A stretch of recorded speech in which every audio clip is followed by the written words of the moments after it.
The release of DeepSeek AI from a Chinese company should be a wake-up call for our industries that we need to be laser focused on competing to win.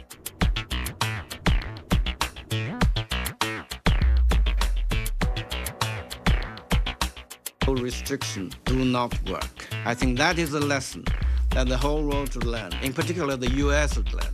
Never, ever underestimate the ingenuity of the Chinese scientists.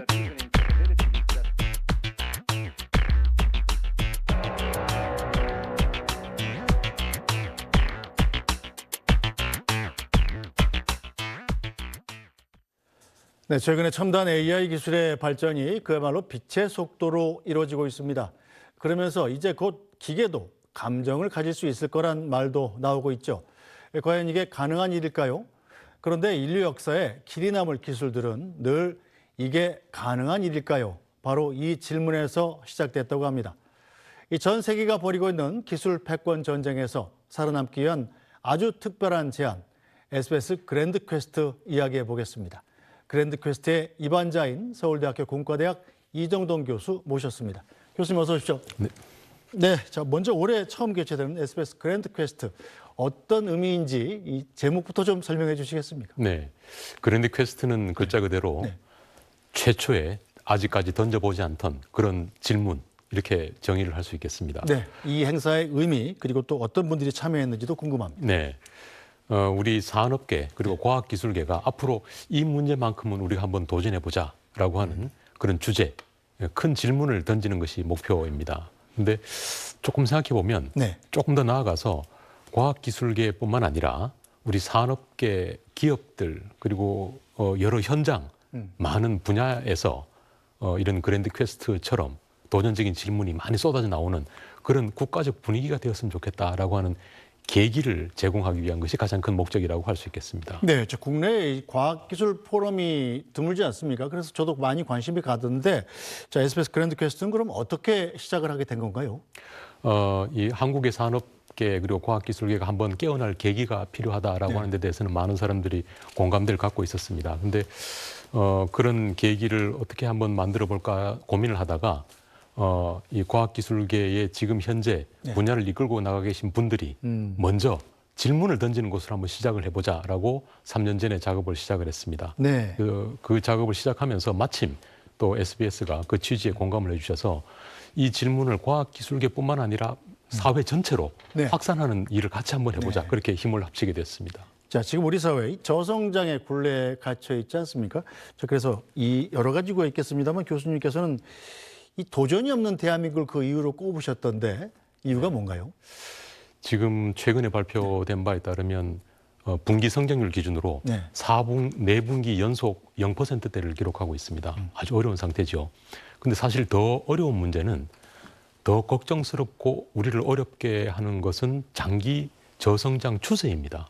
지난 20년 동안 장기 성장률 추세가 계속해서 떨어지고 있습니다. 반등 없이. 그렇죠. 그리고 지난 20년 동안 잘 곰곰이 생각을 해보면 새롭게 생긴 신산업이라는 것이 그렇게 이렇다 할 만한 것이 없습니다. 그렇죠. 이건 한마디로 정리를 하면 창조적 파괴가 경제발전과 국가발전의 원천이라고 할 때 한국의 산업계가 창조적 파괴가 이루어지지 않고 있다.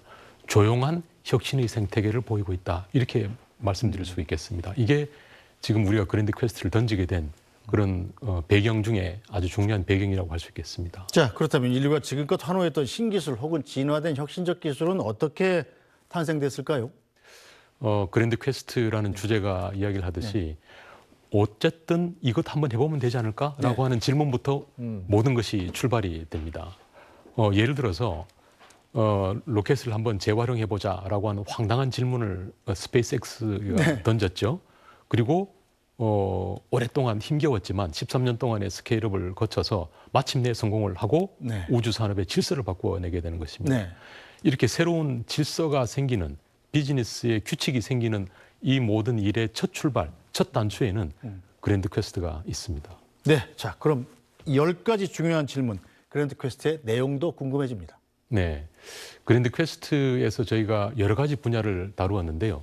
예를 들자면 영노화 같은 분야도 있고 또 태양광 같은 분야도 있고 바이러스 예방을 할 수 있는 백신과 같은 경우에도 그냥 일반적인 백신이라기보다는 한 번 더 나아가서 앞으로 나타나게 될 바이러스의 변이를 미리 예방을 할 수 있을까라고 하는 도전적인 질문도 던져보았습니다. 네. 현실과 디스플레이 경계가 사라질 수도 있을까 이런 질문도 던져봤고요.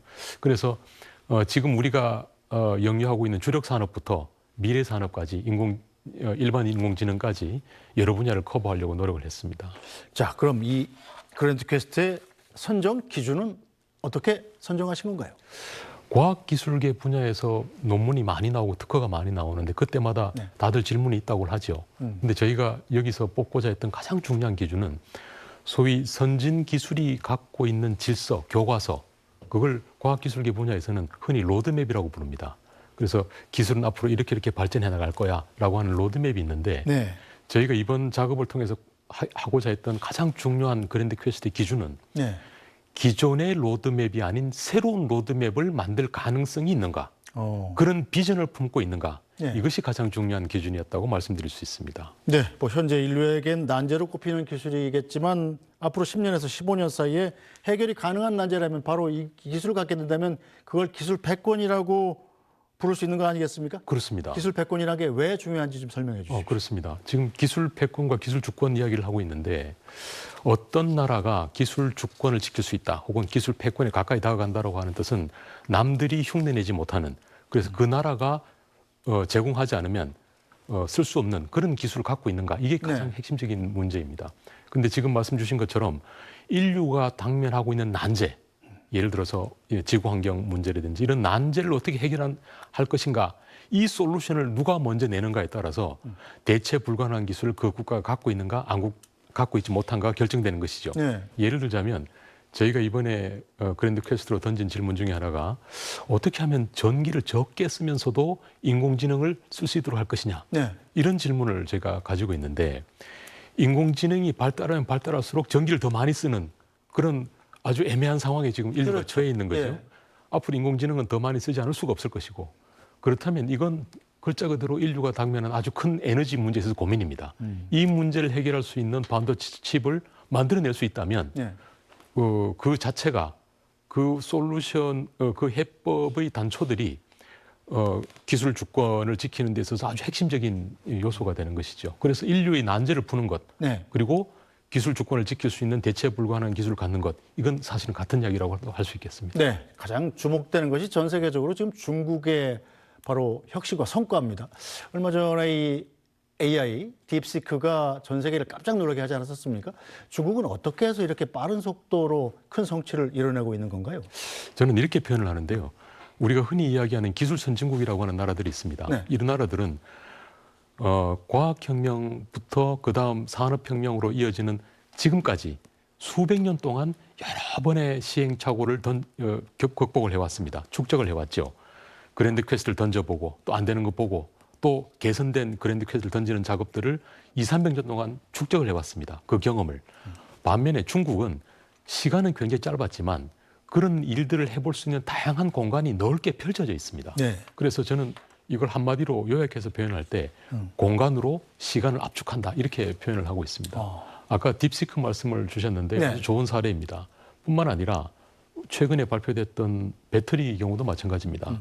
뭐 저희 검증은 추가적으로 해봐야 되겠습니다만 5분 충전에 500km를 간다든지 네. 뭐 여러 분야에서 사실 딥시크와 같은 스타일의 다른 종류의 로드맵을 내고자 하는 시도를 하고 있습니다. 아마 앞으로 여러 분야에서 저는 딥시크가 아니라 딥시크와 같은 것들이 여러 분야에서 나오게 되지 않을까, 이렇게 예상도 해봅니다. 이게 우리에게 큰 고민이죠. 네. 그래서 우리가 시간이 없다, 우리가 지금이라도 더 많은, 더 도전적인 질문을 던질 때다. 이게 이번 그랜드 퀘스트 포럼을 하게 된 또 다른 또 큰 배경이라고 할 수 있겠습니다. 네, 자, 이번 SBS 그랜드 퀘스트 분야를 넘어선 융합적 조합을 통해서 기술 혁신을 이뤄가자, 이런 제안을 하고 또 실제로 그렇게 했다고 합니다. 자, 이건 어떤 의미입니까?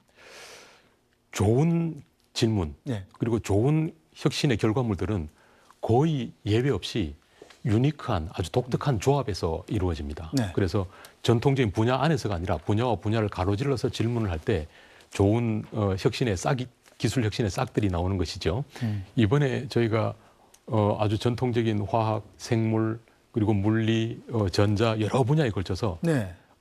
많은 분들을 저희가 모셨습니다. 그래서 이 그랜드 퀘스트를 도출하는 과정에서도 조합을 하려고 많이 노력을 했지만 이 작업을 알려드리면서 네. 그 보시는 분 혹은 책을 읽으시는 분들 입장에서 야, 이런 여러 분야를 동시에 순식간에 가로지르다 보면 아, 본인만의 또 다른 조합을 만들어낼 수 있지 않을까 이렇게 생각을 합니다. 저는 이 작업을 하면서 한식, 양식, 뭐 여러 가지 이 음식들이 네. 잔뜩 차려진 뷔페 같은 느낌. 그래서 이 그랜드 퀘스트를 보시는 분들이 그 뷔페에서 여러 가지 음식들을 맛있는 걸 보시고 본인만의 새로운 레시피를 만들어 보시면 어떨까 이렇게 말씀드리고 싶습니다. 지식의 뷔페군요. 그렇습니다. 네. 자, 결국 인류 앞에 놓인 난제를 집단지성으로 풀자는 의미일 텐데 그 매칭은 어떻게 이루어집니까? 새로운 기술, 특히 대체 불가능한 기술이 나오려면 학계와 기업계, 특히 산업계가 함께 일을 하는 것이 정말 중요합니다.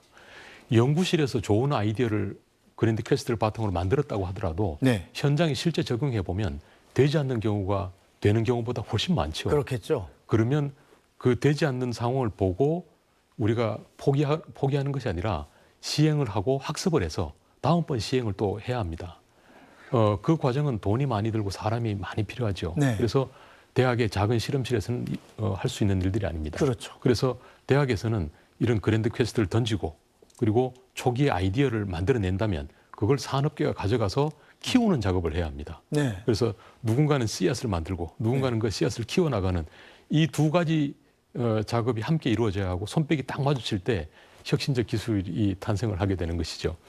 안타깝게도 우리 지금 현재 한국의 혁신 생태계에서 가장 안타까운 부분 중에 하나는 학계와 산업계 간의 교량이 사실 튼튼하지 않은 게 가장 큰 문제입니다. 그래서 이번 SBS 그랜드 퀘스트 포럼에서도 특별히 네. 학계에서 질문을 던지고 네. 동시에 산업계에 계신 많은 전문가분들이 직접 참여를 하셨고 네. 청중으로도 산업계에 계신 분들이 많이 참여를 하셨습니다. 그래서 이런 계기를 통해서 학계와 산업계가 이런 방식으로 서로 윈윈하는 방식으로 논의를 할 수 있구나. 이런 분위기도 좀 확산되었으면 하는 기대가 저희 하고 있습니다. 네. 자, 정치권에서도 미래 첨단 과학기술의 발전을 논하는 SBS 그랜드 퀘스트와 관련해서 메시지를 냈습니다. 들어보겠습니다. 예를 들면 AI 관련된 거대한 새로운 가능성이 있다. 여기는 엄청난 자본 투자가 필요하다. 개별 기업들이 할 수 없다.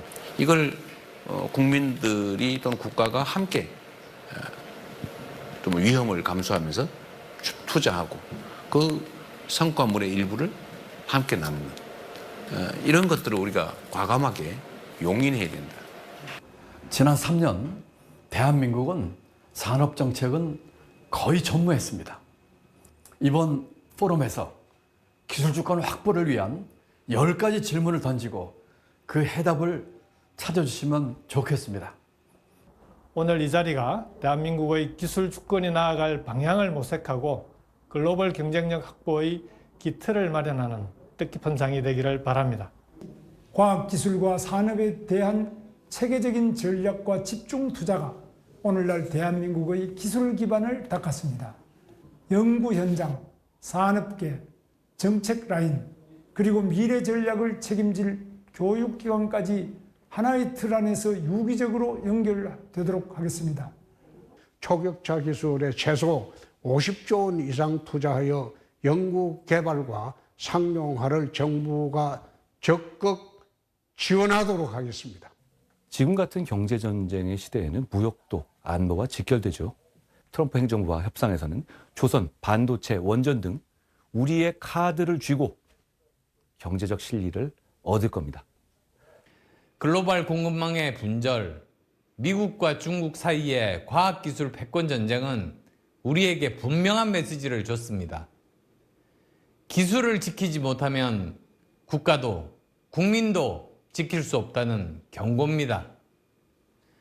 기술 주권은 선택이 아니라 생존의 문제입니다. 저 이준석은 AI 산업 발전을 위해 가지고는 양질의 학습 데이터를 확보할 수 있도록 하는 것이 중요하다. 두 번째로는 AI 관련한 각종 규제를 한 번에 드러내는 것이 중요하다. 이런 생각을 합니다. 네, 자, 기술 패권의 완성, 정부의 역할도 중요하지 않습니까? SBS 그랜드 퀘스트가 정부에 제안하는 내용도 있을까요? 네, 이 국가의 일이라고 저는 그렇게 표현을 하는데요. 특히 과학기술의 혁신에 있어서 국가의 일은 절대적입니다. 지금 미국을 포함해서 지금 현재 기술선진국이라고 불리는 나라들이 그런 아주 적극적인 국가의 임무들을 수행해 왔습니다. 저희가 제안 드리고자 하는 것 중에 하나가 기술 주권을 위한 통합 전략인데 저는 저것을 워룸이라고 표현하면 어떨까 그렇게 생각을 하고 있습니다. 왜냐하면 기술 주권 문제가 사실 과학기술 문제가 아니라 통상의 문제이기도 하고 또 인력의 문제이기도 하고 안보의 문제이기도 합니다. 그래서 워룸이라는 곳이 어떤 곳입니까? 여러 곳에서 다른 형태로 전쟁 상황이 벌어질 때 한 곳에 통합해서 볼 수 있어야 되는 것 아니겠습니까? 그래서 기술 주권만큼 여러 부처가 함께 일을 해야 되기 때문에 어떤 개별 부처의 문제가 아니라 이건 통합해서 볼 수 있는 워룸이 필요하다는 말씀을 하나 드리고 싶었고요. 또 하나가 AI에 있어서 완전히 새로운 접근법을 가질 필요가 있다 이렇게 생각을 합니다. 우리가 지금 한반도에서 물리적 경계를 가지고 있습니다만 AI는 새로운 영토입니다. 그럼 이 새로운 영토에서는 우리의 국경을 새롭게 건설하겠다라고 하는 넓은 생각들이 필요하다고 생각을 합니다. 그럴 때 저는 광개토란 말을 한번 써보면 어떨까 그런 생각을 해봅니다. 그래서 AI에 있어서는 광개토 전략을 한번 써보면 어떨까라는 생각을 하고요. 그리고 한 가지 말씀만 더 드리자면 브레인 홈 코리아입니다. 전 세계에 있는 많은 뛰어난 인재들이 한국을 집처럼 생각하고 정주하고 연구할 수 있는 그런 환경을 만들었으면 좋겠다라는 생각을 하고 있습니다. 알겠습니다. 자, 오늘 말씀 여기까지 듣겠습니다. 그랜드 퀘스트의 입원자인 서울대학교 공과대학 이정동 교수님이었습니다. 말씀 잘 들었습니다. 감사합니다. 네, 오늘 뉴스 브리핑은 여기서 모두 마치겠습니다. 저희는 내일 다시 찾아뵙겠습니다. 고맙습니다.